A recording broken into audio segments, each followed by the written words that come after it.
जय हिंद दोस्तों, अनुभूति ICS में आपका स्वागत है। आज की क्लास में हम लोग खान सर की आधुनिक भारत के इतिहास का पार्ट 2 कवर करेंगे, जिसमें हम पार्ट ए में हम लोगों ने यूरोपीय कंपनियों के आगमन से लेकर के धर्म सुधार आंदोलन तक कवर कर लिया था। आज की क्लास में हम लोग कवर करेंगे पारसी सुधार आंदोलन, सिख सुधार आंदोलन, कृषक जनजाति आंदोलन से लेकर के भारतीय स्वतंत्रता तक।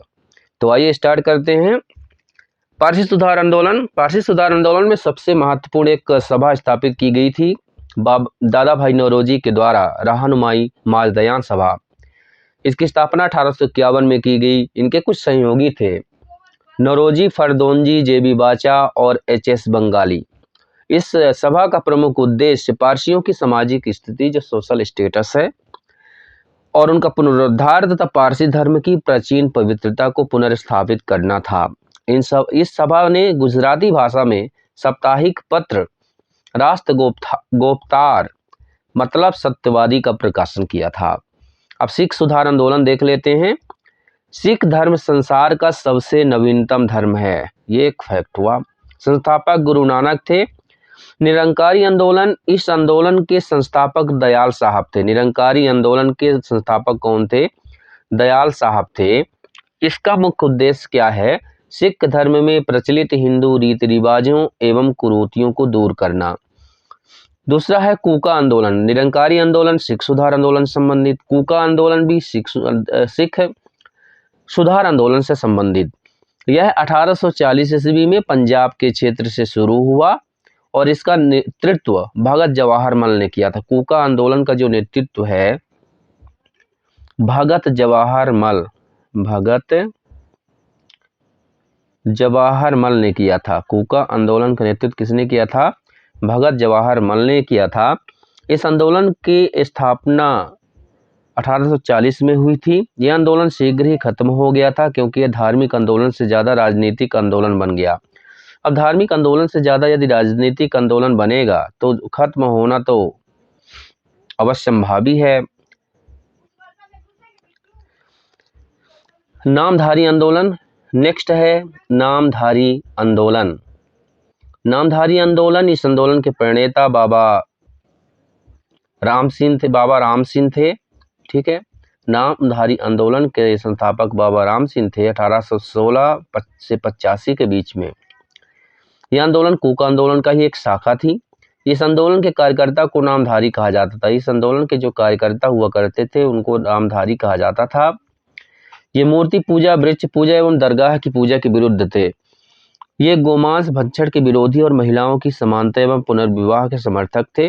इस आंदोलन के अनुयायी श्वेत पगड़ी और श्वेत वस्त्र धारण करते थे। तो नामधारी आंदोलन के लोग श्वेत पगड़ी और श्वेत वस्त्र धारण करते थे। इसके बाद हम लोग आ जाते हैं जनजाति आंदोलन में, जो कि बहुत ही इम्पोर्टेंट होते हैं। भारत के विभिन्न क्षेत्रों में रहने वाली जनजाति, आदिवासी भी कहा जाता था, अंग्रेजी नीति से त्रस्त हो चुके थे। वे सभी मिलकर अंग्रेजों के विरुद्ध कई विद्रोह किए। जनजातियों को आदिवासी नाम से सर्वप्रथम ठक्कर बापा ने संबोधित किया। आदिवासी लोग बाहरी लोगों को दीकू के नाम से पुकारते थे। तो जो आदिवासी लोग थे तो ये क्या करते थे? बाहरी लोगों को दीकू कहते थे। अरे डाकू कह लेते, दीकू कहते थे। इसके बाद हम लोग जनजाति आंदोलनों में सबसे पहले देखते हैं सन्यासी विद्रोह। इस विद्रोह की शुरुआत 1760 ईस्वी से माना जाता है, जो लगभग 1800 ईस्वी तक चलता है। 40 साल तक अनवरत सन्यासी विद्रोह चलता रहा। अंग्रेजों ने अकाल पड़ने के बाद भी कर में कोई कमी नहीं किया। अकाल पड़ गया, कर में कमी नहीं हुई और सन्यासियों ने विद्रोह कर दिया। यह विद्रोह बंगाल से प्रारंभ होता है। तो सन्यासी विद्रोह कहाँ से प्रारंभ होता है? सन्यासी विद्रोह चालू होता है बंगाल से। इस विद्रोह को वारेन हेस्टिंग्स के द्वारा नियंत्रित किया। तो इसका दमन किसने किया? इसका दमन किया वारेन हेस्टिंग्स ने। इस आंदोलन का दमन किसने किया? वारेन हेस्टिंग्स ने किया था।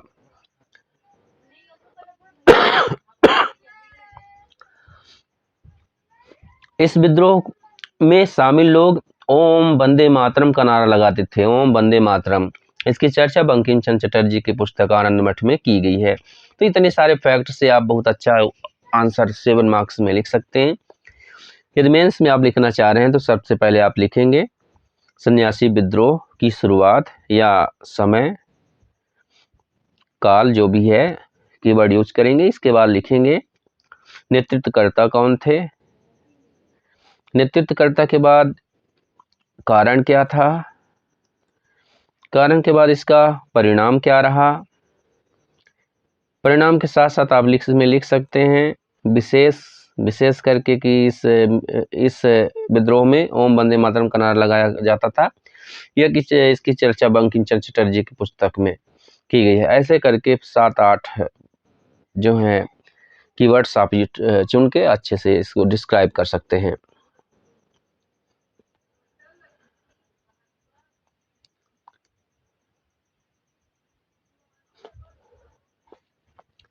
इसके बाद पागलपंथी विद्रोह।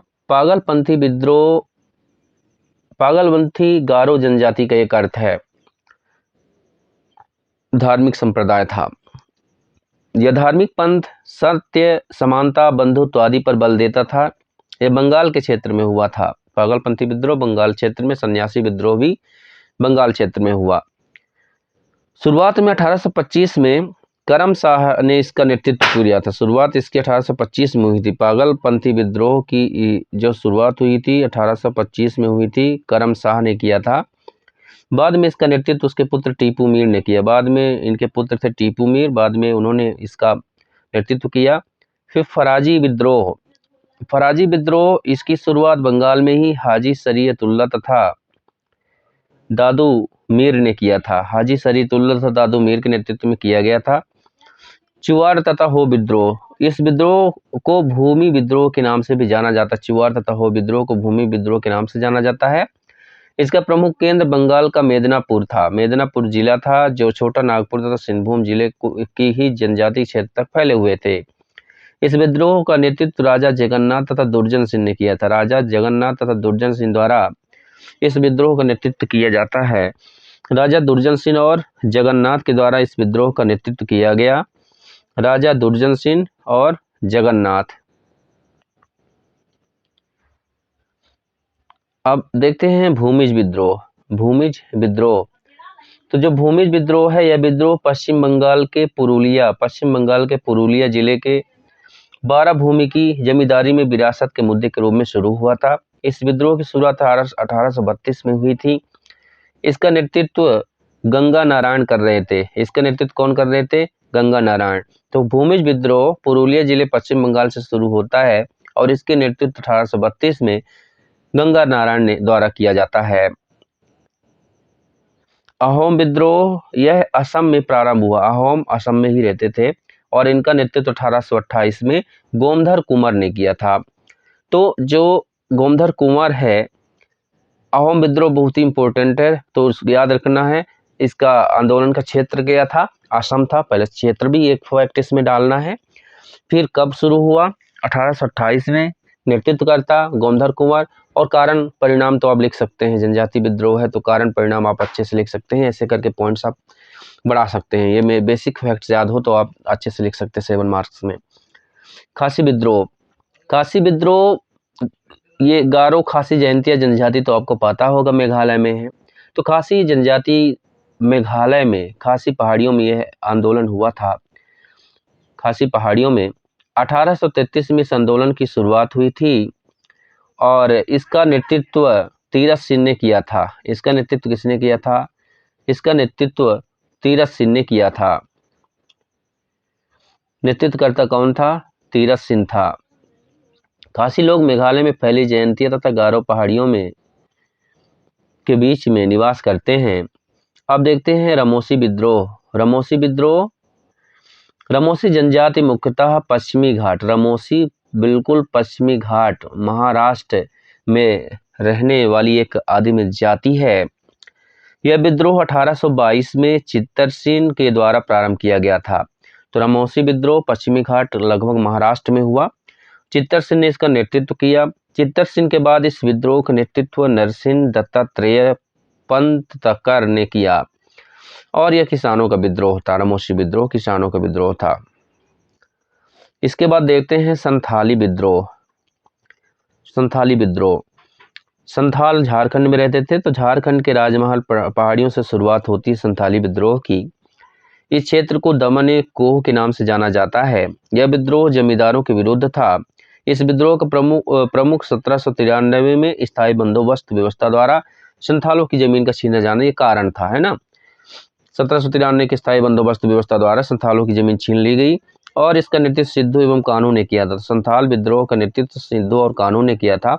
1856 आते आते विद्रोह समाप्त हो गया, संथाली विद्रोह। इसके बाद मुंडा विद्रोह। मुंडा विद्रोह झारखंड का जनजातीय विद्रोह था जो मुंडा जनजातियों ने शुरू किया था। इस विद्रोह का सरदारी लड़ाई के लिए भी जाना जाता है। यह विद्रोह सरदारी लड़ाई के लिए भी जाना जाता है। इसका नेतृत्व बिरसा मुंडा ने किया था। ओल्ड गुलान विद्रोह भी इसे कहा जाता है। बिरसा मुंडा का जन्म 15 नवंबर 1874 को हुआ। 1895 में बिरसा ने स्वयं को भगवान का दूत घोषित कर दिया।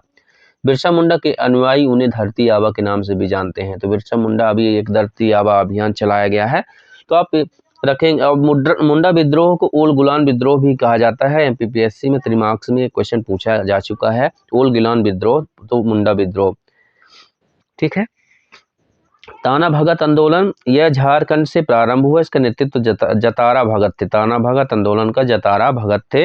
झारखंड से प्रारंभ होता है। कोल विद्रोह, इस विद्रोह का प्रमुख क्षेत्र छोटा नागपुर की पहाड़ी थी। हजारीबाग, सिंभू, पलामू, रांची क्षेत्र। इसका नेतृत्व 1831 में बुद्धो भगत द्वारा किया गया था। बुद्धो भगत ने कोल विद्रोह का नेतृत्व किया था। कोल जाति द्वारा चावल से निर्मित शराब पर उत्पादन शुल्क लगा देने से यह विद्रोह शुरू किया गया था। इसके बाद देखते हैं तमाड़ विद्रोह। तमाड़ विद्रोह छोटा नागपुर क्षेत्र में ही 1779 से 94 ईस्वी के बीच हुआ। इसका नेतृत्व ठाकुर भोलानाथ सिंह ने किया था। ठाकुर भोलानाथ सिंह ने, और इस विद्रोह का संबंध उरांव जनजाति से है। खेरवार आंदोलन, इस विद्रोह का क्षेत्र झारखंड का संथाल परगना ही था। इस विद्रोह का नेतृत्व भागीरथ माझी ने किया था। यह आंदोलन 1870 में किया गया था। इस आंदोलन को सफाहार आंदोलन भी कहते हैं। इसका मुख्य उद्देश्य जनजातीय परंपराओं और प्राचीन मूल्यों को स्थापित करना था। पाइका आंदोलन, यह विद्रोह 1817 में उड़ीसा के क्षेत्र में हुआ था। पाइका विद्रोह, इस विद्रोह का नेतृत्व जगबंधु ने किया था। पाइका विद्रोह का नेतृत्व किसने किया? जगबंधु ने। पाइक लगान मुक्त भूमि का उपयोग करने वाले उड़ीसा के खुर्दा क्षेत्र के सैनिक थे पाइक। इसके बाद गडकरी विद्रोह। 1844 में महाराष्ट्र के कोल्हापुर में हुआ था। इस विद्रोह का प्रमुख नेता बाबाजी अहिरेकर थे। बाबाजी अहिरेकर। गडकरी विद्रोह 1844 महाराष्ट्र कोल्हापुर, बाबाजी। भील विद्रोह बहुत ही इंपॉर्टेंट है। इस विद्रोह का प्रमुख क्षेत्र महाराष्ट्र का पश्चिमी तट का खानदेश जिला था। ये तो खानदेश तो बुरहानपुर को कहते हैं, अपने मध्य प्रदेश में है। इस विद्रोह का नेतृत्व 1820 में सरदार दशरथ ने किया था। तो भील विद्रोह का नेतृत्व ने 1820 में किया था। रंपा विद्रोह, यह विद्रोह आंध्र प्रदेश के गोदावरी जिले के उत्तर में स्थित तटवर्ती पहाड़ी क्षेत्र में था। इस विद्रोह का नेतृत्व अल्लूरी सीताराम राजू ने रंपा विद्रोह का नेतृत्व किया था, जो एक गैर आदिवासी था। सीताराम राजू गांधी जी के असहयोग आंदोलन से प्रेरित होकर के, लेकिन आदिवासी कल्याण हेतु हिंसा को आवश्यक मानता था। आदिवासी कल्याण हेतु हिंसा को आवश्यक मानता था।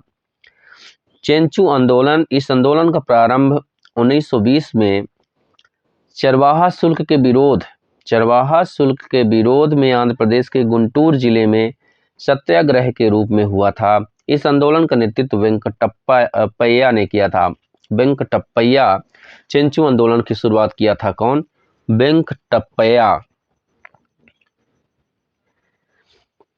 फिर पालीगरों का विद्रोह। इस विद्रोह का प्रमुख क्षेत्र दक्षिण भारत का मालाबार क्षेत्र था। इस विद्रोह का नेतृत्व वीर पी कट्टबोम नाइकान जी ने कहा जाता है। कट्टबोम नाइकान। अंग्रेजों के विरुद्ध हुए विद्रोहों में दक्षिण भारत के पालीगरों का विद्रोह सबसे बड़ा था, और ये सबसे बड़ा विद्रोह था, इसलिए पालीगर विद्रोह बहुत इंपॉर्टेंट है। अब हम लोग देखते हैं किसान विद्रोह।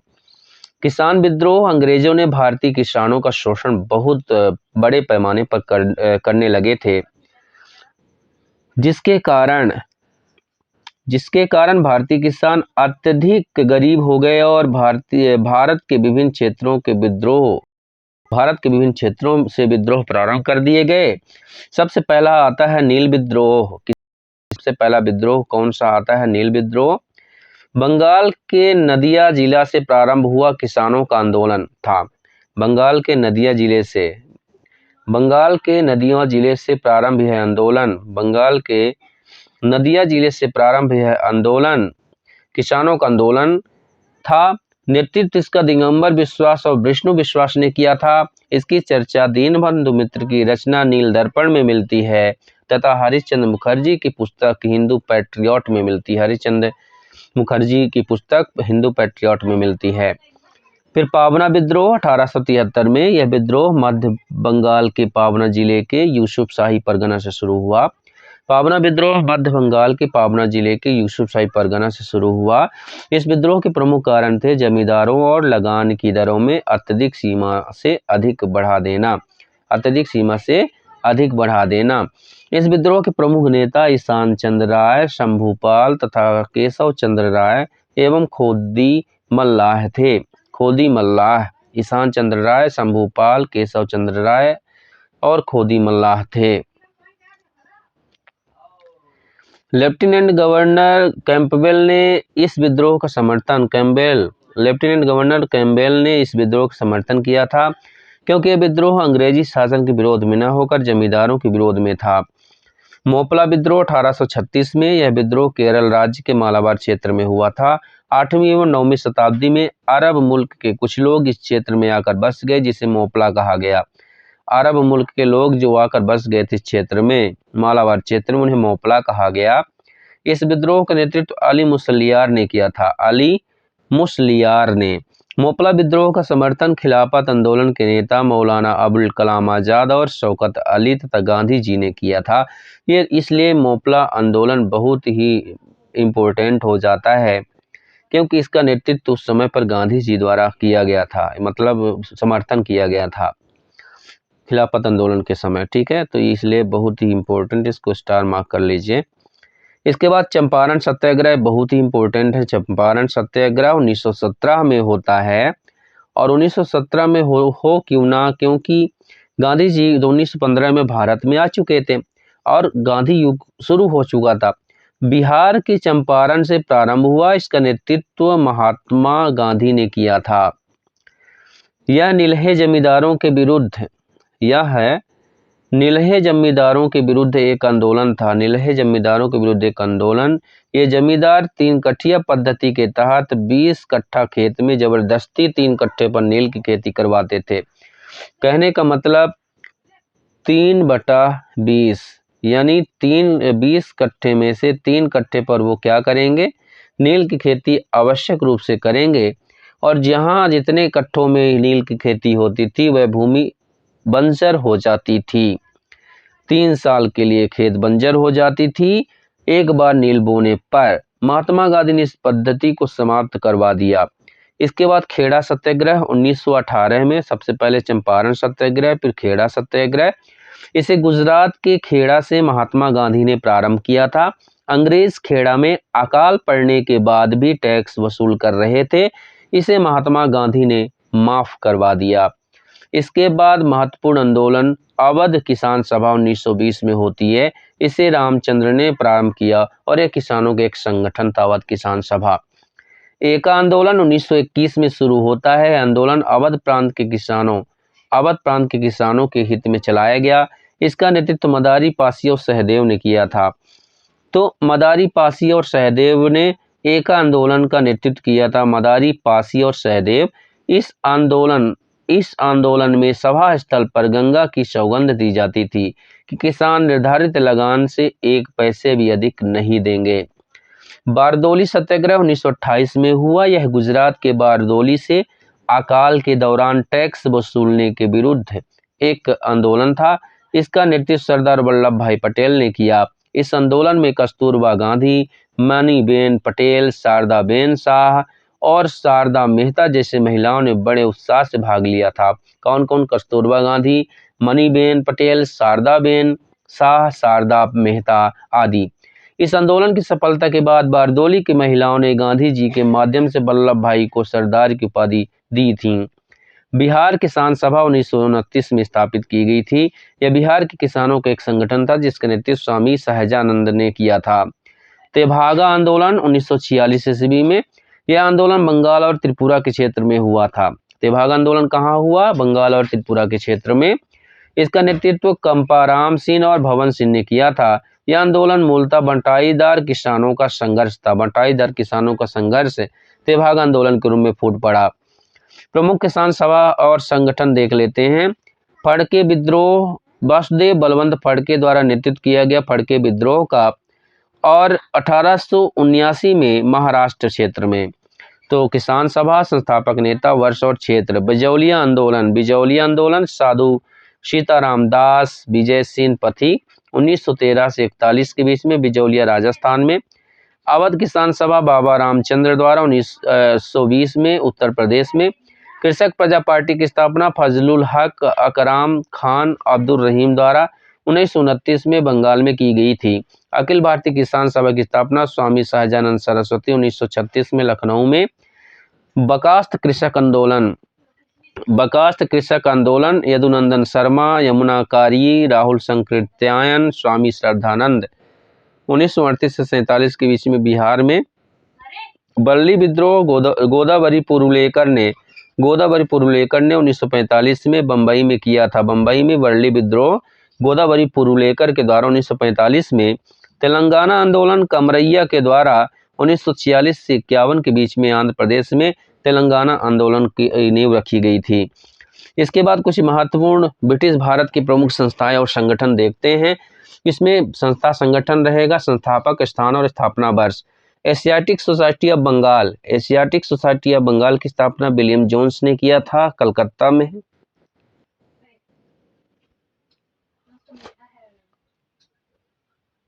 कलकत्ता में किया था 1784 में। कलकत्ता मदरसा की स्थापना वारेन हेस्टिंग्स ने किया था, कलकत्ता में 1780 में। संस्कृत कॉलेज की स्थापना जोनाथन डंकन ने किया था। संस्कृत कॉलेज की स्थापना बनारस में 1791 में। आत्मीय सभा की स्थापना राजा राम मोहन राय ने किया था। आत्मीय सभा की स्थापना राजा राम मोहन राय ने बंगाल में ही किया था। 1815 में आत्मीय सभा की स्थापना। हिंदू कॉलेज कलकत्ता में डेविड हेयर और राजा राम मोहन राय की सहायता से कलकत्ता में स्थापित की गई 1817 में। यंग बंगाल आंदोलन की स्थापना हेनरी विवियन डिरोजियो के द्वारा की जाती है। हेनरी विवियन डिरोजियो बंगाल में, और 1826 से 1832 के बीच में। ब्रह्म समाज की स्थापना की जाती है राजा राम मोहन राय के द्वारा बंगाल में 1828 में। ब्रह्म समाज। धर्म सभा राधा कामदेव द्वारा बंगाल में और 1830 में। Land Holders Society Dwarkanath Tagore ने स्थापित किया था बंगाल में ही 1838 में। Land Holders Society Dwarkanath Tagore Bengal में 1838 में इसकी स्थापना की जाती है। और रहनुमाई माजदयान सभा दादा भाई नौरोजी के द्वारा स्थापित की जाती है बंबई में 1851 में। रहनुमाई माजदयान सभा बंबई 1851, दादा भाई नौरोजी। राधा स्वामी आंदोलन स्वामी जी महाराज द्वारा शुरू किया जाता है आगरा में 1861 में। आगरा से राधा स्वामी सत्संग जो है आगरा से शुरू होता है 1861 में राधा स्वामी आंदोलन, ठीक है, स्वामी जी महाराज के द्वारा। इसके बाद प्रार्थना समाज महादेव गोविंद रानाडे और आत्माराम पांडुरंग के द्वारा महाराष्ट्र में शुरू किया गया था। प्रार्थना सभा महाराष्ट्र में महादेव गोविंद रानाडे, आत्माराम पांडुरंग के द्वारा 1867 में प्रार्थना सभा। भारतीय सुधार संघ केशव चंद्र सेन की सहायता से स्थापित किया गया कलकत्ता में 1870 में। 1870 में पूना सार्वजनिक सभा भी महादेव गोविंद रानाडे के द्वारा महाराष्ट्र में स्थापित की जाती है।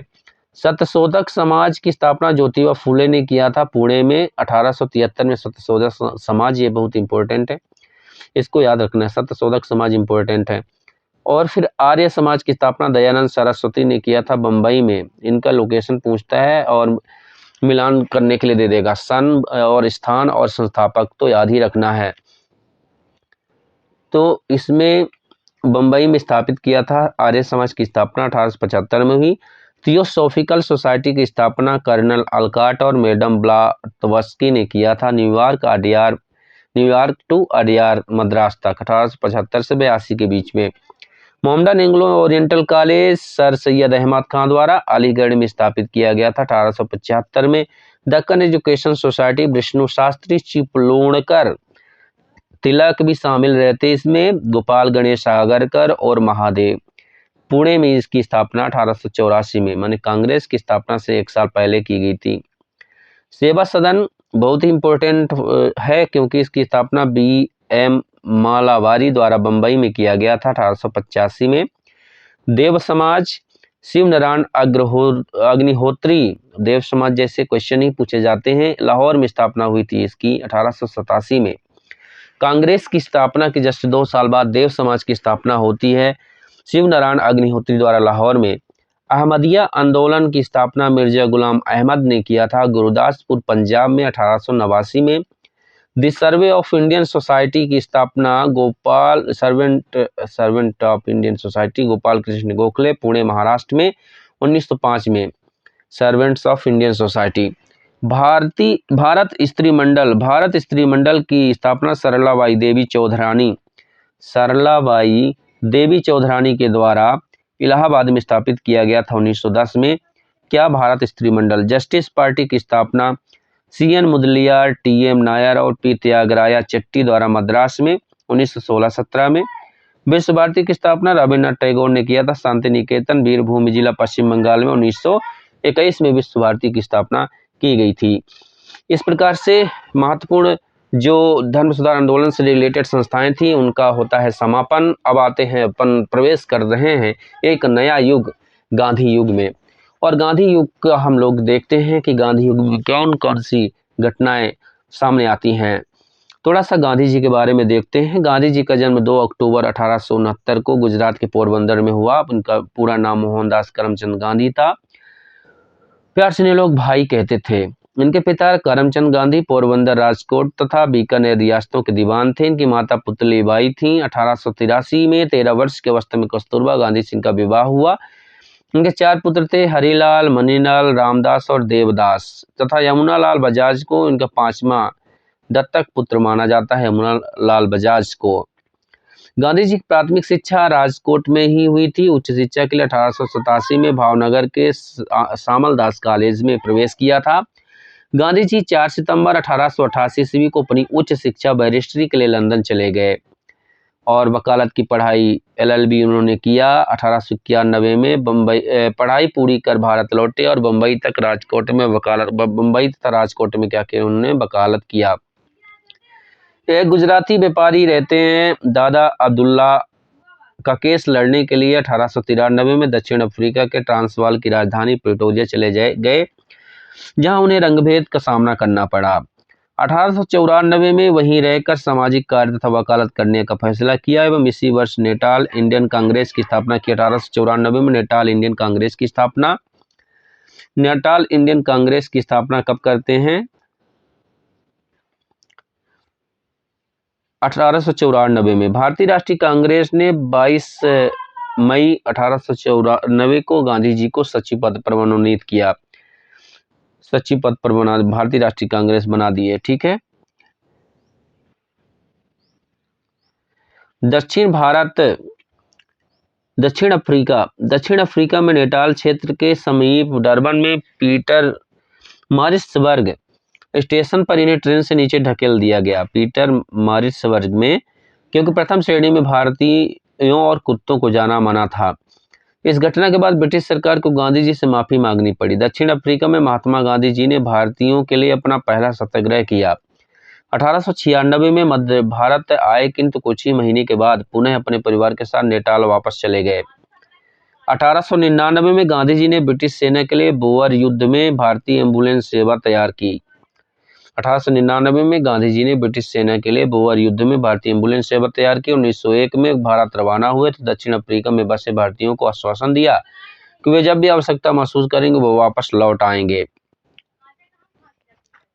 गांधी जी 1901 में पहली बार कांग्रेस के कलकत्ता अधिवेशन में, गांधी जी में पहली बार कांग्रेस के कलकत्ता अधिवेशन में सब, ये बहुत इंपॉर्टेंट फैक्ट है कि गांधी जी सबसे पहले कांग्रेस में कब शामिल हुए, तो 1901 में पहली बार कांग्रेस के कलकत्ता अधिवेशन में भाग लिए।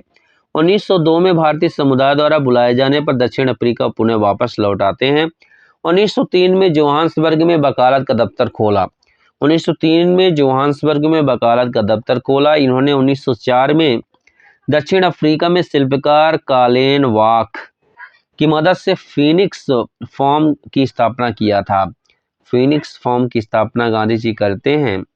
ये जो फीनिक्स फॉर्म है, महात्मा गांधी ने इंडियन ओपिनियन नामक साप्ताहिक पत्रिका लिखी जो कई भाषाओं में प्रकाशित हुई, किंतु इसका प्रकाशन उर्दू में नहीं हुआ।